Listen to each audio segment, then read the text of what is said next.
Good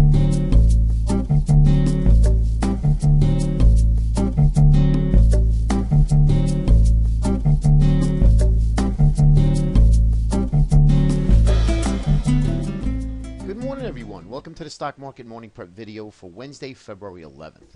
Markets had some movement yesterday, still within ranges. We are starting to knock on the door of the upper end of resistance. Some indices have now broken out. But again, one day doesn't make a trend. We need to see some follow through today, tomorrow. So I'm going to cover the indexes, but I want to show you in front is the 2-year.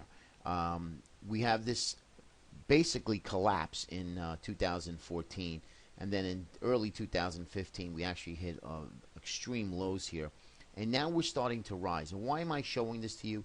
Well, the XLF, which is the banks and financials, are starting to recover, and that's a good sign, as well as technology starting to move higher. That could fuel another big move in equities. And I did show you a couple days ago the USB, the 30-year bond as well, knocking on upper end of resistance and really having an explosive move. So a bit stretch.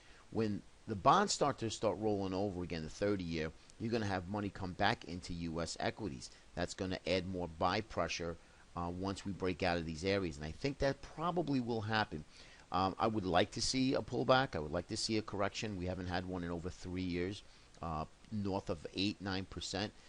And it's way overdue. But remember, cannot fight the tape. We want to stick to the trend, and right now the trend remains up on all the weekly charts and the daily charts.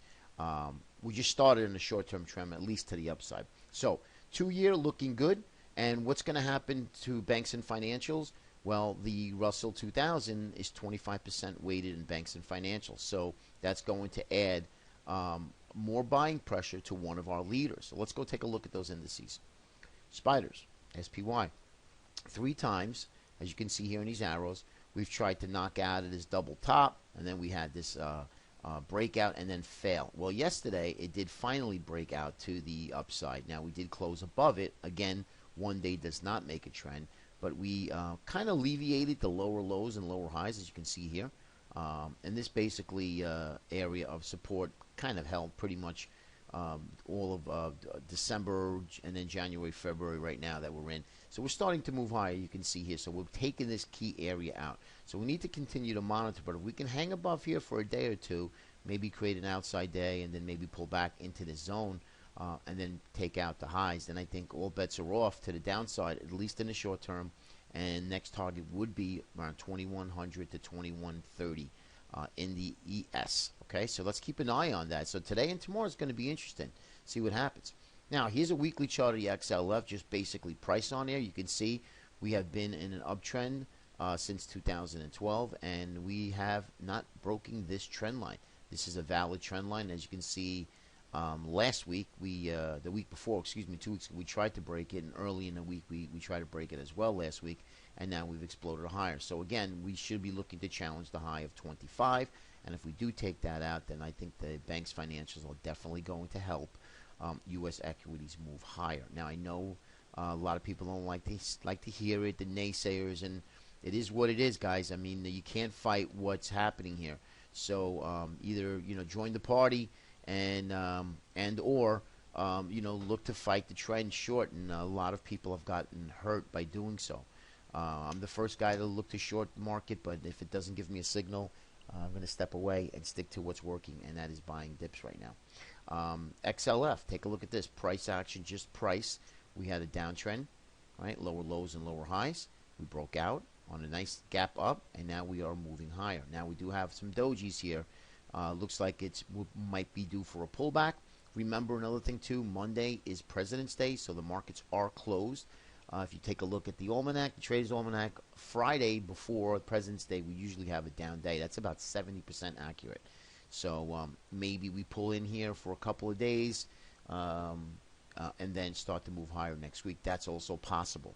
Okay, but this does look good here that we can at least challenge the highs here. Okay, here is the IWM weekly. Just wanted to show this to you, show you where we are. It's on the verge of breaking out here now. Again, it's just been a mess, a whole choppy mess all of 2014 and into 15. Look at the bottoming tails So buyers are looking to buy this IWM on any dip. And if we take this out, guys, this is going to definitely help markets move higher, okay? Now let's take a look at the IWM daily. And you can see this is just a big mess. We did take out the symmetrical triangle just a few days ago, and now we're sitting on top of the 20. Another long-legged doji. So we need to now take out yesterday's high and take out this local high here, right here, 120.82. And I think we can challenge the highs and then move higher. And if that does happen, again, it's going to fuel equities. Transports. This is what's concerning is the leader, okay, of the 5 here that I'm showing you is actually lagging the other 4, okay? And it is sitting on the 20 and the 50, and transports are known to just explode higher, as you can see what it did here. So let's see what happens with the transports. We need this to move higher as well. So if the transports participates with the rally, that's going to just give you confirmation. So we need to take a look at that. Keep an eye on that DJT or, again, the IYT if you're looking at that. Okay, diamonds, 2 more. You can see here a little symmetrical triangle, descending triangle, however you want to look at it. But you can see this is a big choppy mess as well. And this is this is the lagger of the 5, but right now it's leading the transportation sector. Not good. We want to see more movement from our leaders versus our laggards. Okay, so this is still good that we're above this descending triangle. We alleviated the lower lows and lower highs, and now we're starting to break up to the upside. Last chart, the Qs, and this is a very good sign here that we've been in a range. We've been range bound pretty much all of December, January, and the beginning of February here. So now we've taken that out, and you can see here the higher low from this previous low, higher high from this previous high. So this is in good shape. So I do suspect, even if we get a pullback this week, I do think that the markets are poised to move higher in the coming days. Okay. Now, obviously, if we get a pullback sometimes turns into something meaningful to the downside, then obviously we'll have to reevaluate. But right now, my theme is going to be looking to buy dips into support areas. Okay. Hope it helps everybody. We'll see you tomorrow. Take care.